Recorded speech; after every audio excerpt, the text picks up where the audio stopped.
সালমান শাহের হত্যার বিচার যদি 29 বছর পরে হয়, আল্লামা সাঈদীকে ইনজেকশন পুশ করে হত্যা করা হয়েছে, সেই বিচার কবে হবে এটা বাংলার মুসলমান জানতে চায়।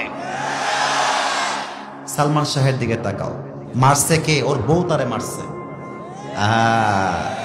বাবুরা, নারী জাতি সম্মানের জাতি, মায়ের জাতি, সম্মান করবা, বাট বিশ্বাস সব নারীকে করতে গেলে বাস খাবা, আর কিছুই খাবা না। আর একটা কথা মাথায় রাখবা, বেশিরভাগ নারী নষ্ট হয় মায়ের জন্য। মা নষ্ট, মেয়ে নষ্ট।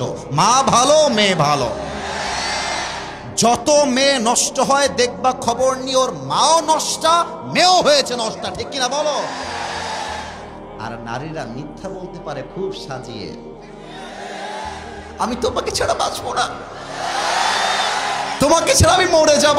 আরে বাবু, दाल में कुछ काला तो जरूर है, धोखे में पड़ना नहीं है, ये जिंदगी अपना जिंदगी है, किसी लड़की के लिए अपनी जिंदगी बर्बाद हो जाएगा ये तो नहीं हो सकता मेरे दोस्त।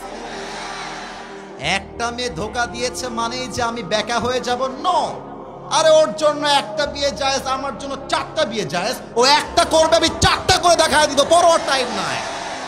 29 বছর পরে ইনভেস্টিগেশন করে আপনার সালমান শাহের খুনি বের করছেন, আর বাংলাদেশের কোরআনের উজ্জ্বল নক্ষত্র, কোরআনের পাখি আল্লামা সাঈদীকে জেলখানায় ঢুকিয়ে 12টা বছর নির্যাতন করে শহীদ করা হয়েছে। এর বিচার কবে হবে? আমরা জবাব চাই বাগমারার ভাইরা, বলেন। নায়কের বেলায় দরদ উথলায় পড়ে, আলেমদের বেলায় দরদ উথলায় না, কারণ আলেমরা তো ভারতের দালালি করে কথা বলে না। ভারতের দালালি করে কথা বললে আলেমদের দাম বেড়ে যেত। মাথায় রাখবা, এই বাংলাদেশ ভারতের জন্য স্বাধীন হয় নাই। এই বাংলাদেশ স্বাধীন হয়েছে মায়ের ইজ্জতের বিনিময়ে।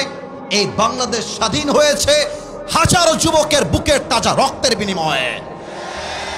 এই বাংলার একটা মাটিও আমরা ভারতের জন্য ছাড়তে রাজি না। আল্লামা সাঈদী বলতেন, বাড়াবাড়ি বেশি কইরো না, গাছের আগায় আছো, গাছের আগায় থাকো। বেশি বাড়াবাড়ি করলে একটা ঝাঁকুনি মারবে, মামুর বাড়ি দিল্লি গিয়ে পড়বা, ওই দিল্লি গিয়ে তারা পড়েছে, ঠিক কিনা বলে? অতএব সালমান শাহের হত্যার বিচার করলেই হবে না। আমার এই বাংলার মাটিতে যত আলেমকে গুম করা হয়েছে, যত আলেমকে নির্বিচারে হত্যা করা হয়েছে, প্রত্যেকটা হত্যাকারীকে বাইতুল মুকাররমের সামনে দাঁড়িয়ে ফাঁসির কাস্টে ঝুলিয়ে হত্যার রায় পাশ করতে হবে। হাত তুলে বলো সবাই, ঠিক কিনা?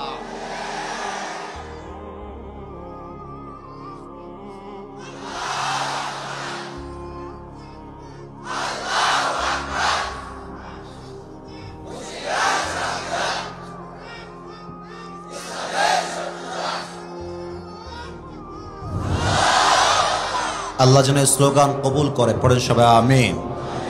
আগামীর সংসদ আমরা কোরআনের সংসদ দেখতে চাই। ব্রিটিশ আইন চলবে না। এই বাংলাদেশে 90% বেশি মুসলমানরা রয়েছে, বলেন না ভাই, বলেন বলেন।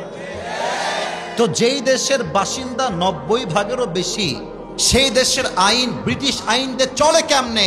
আমরা তো বুকের তাজা রক্ত ব্রিটিশ আইনের জন্য দেই নাই, আমরা বুকের তাজা রক্ত দিয়েছি বাংলার মাটিতে ইনসাফ কায়েম করবার জন্য, বলেন।